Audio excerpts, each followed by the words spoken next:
नमस्कार विद्यार्थियों। आज हम अरस्तु के राज्य संबंधी सिद्धांत के बारे में अध्ययन करेंगे। अरस्तु एक यथार्थवादी पश्चिमी राजनीतिक विचारक हैं। अरस्तु को राजनीति विज्ञान का जनक भी कहा जाता है और इसके साथ ही अरस्तु को प्रथम राजनीतिक वैज्ञानिक भी कहा जाता है। अरस्तु ने राज्य के संदर्भ में अपना एक सिद्धांत दिया है। अरस्तु की जो महत्वपूर्ण जो रचना है वो पॉलिटिक्स है। पॉलिटिक्स में अरस्तु ने राज्य संबंधी सिद्धांतों का वर्गीकरण किया है। उसने राज्य के स्वरूप, जन्म और लक्ष्य का प्रतिपादन किया है। उसके राज्य संबंधी इन सिद्धांतों के कारण ही उसे राजनीति के नवीन विज्ञान का प्रतिपादक माना जाता है। अरस्तु के अनुसार राज्य का जन्म विकास के कारण हुआ है। यह एक स्वाभाविक संस्था है। इसके उद्देश्य और कार्य नैतिक हैं। यह सभी संस्थाओं में श्रेष्ठ एवं उच्च है।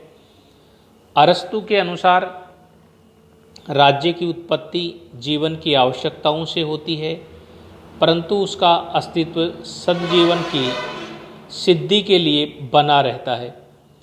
अरस्तु का मत है केवल जीवन मात्र की आवश्यकता के लिए राज्य उत्पन्न होता है और अच्छे जीवन की उपलब्धि के लिए कायम रहता है। अरस्तु राज्य के सिद्धांत के बारे में विकास का सिद्धांत देता है कि किस तरीके से राज्य का डेवलपमेंट होता है। अरस्तु का कहना है कि सर्वप्रथम विवाह पद्धति के आधार पर सबसे पहले सामाजिक संस्था परिवार की स्थापना होती है, जिसमें पति, पत्नी, संतान और दास एक साथ रहते हैं। परिवार में हमें राज्य के बीज दिखाई देते हैं, क्योंकि परिवार का स्वामी शासक के रूप में कार्य करता है। परिवार स्वाभाविक समुदाय है, क्योंकि यह संतानोत्पत्ति और सुरक्षा की आवश्यकताओं को पूरा करता है।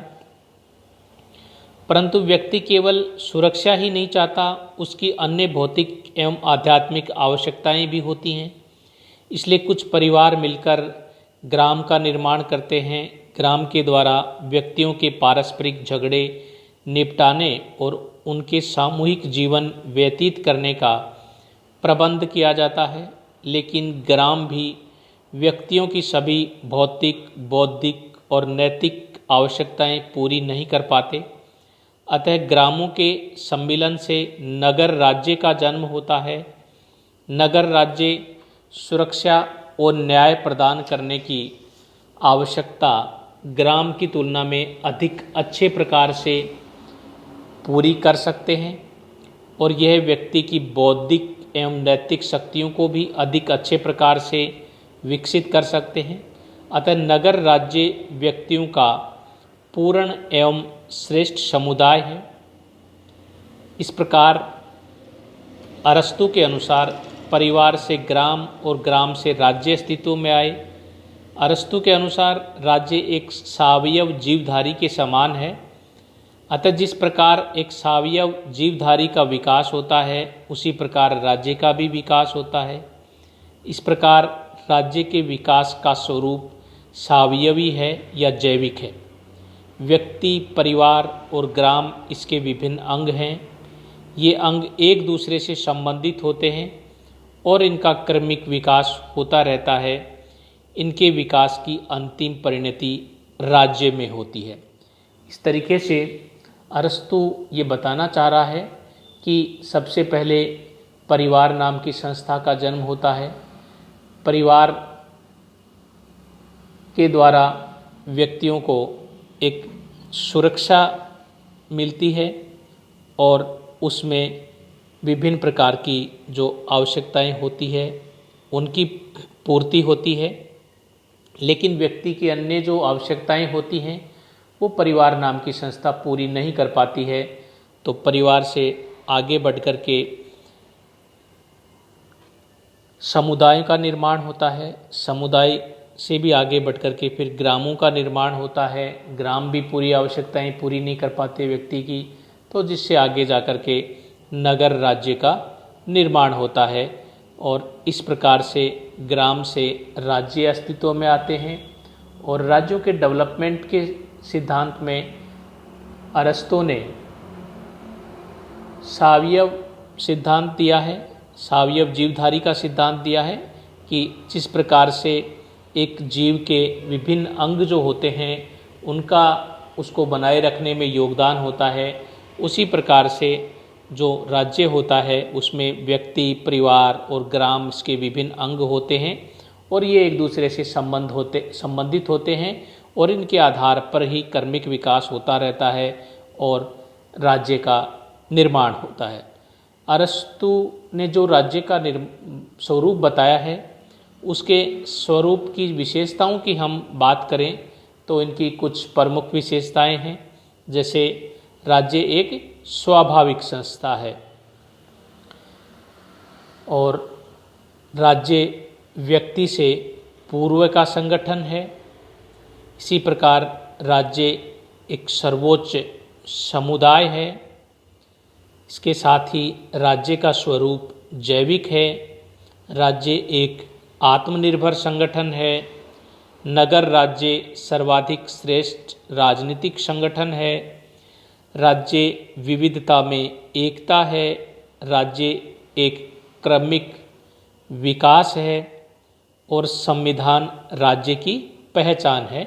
इस प्रकार ये कुछ विशेषताएं हम अरस्तु के राज्य की बता सकते हैं कि अरस्तु ने जो राज्य का स्वरूप बताया है तो उस स्वरूप में हमें ये विशेषताएं देखने को मिलती हैं कि राज्य एक स्वाभाविक संगठन है जो स्वाभाविक रूप से डेवलपमेंट के आधार पर राज्य का निर्माण होता है। राज्य व्यक्ति से पूर्व का एक संगठन माना गया है। इसी प्रकार राज्य सर्वोच्च समुदाय है, राज्य जैविक है। तो ये आदि विशेषताएं अरस्तु के द्वारा जो राज्य का जो सिद्धांत दिया गया है उसके आधार पर हम ये विशेषताएं बता सकते हैं कि अरस्तु के राज्य की विशेषताएं क्या हैं।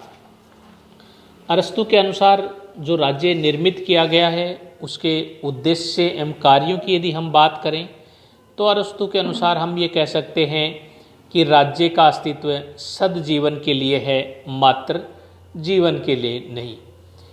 कि अरस्तु ये कहता है कि केवल जीवन मात्र के लिए राज्य का अस्तित्व नहीं है, सद्जीवन के लिए राज्य का अस्तित्व है, अच्छे जीवन के लिए राज्य का अस्तित्व है।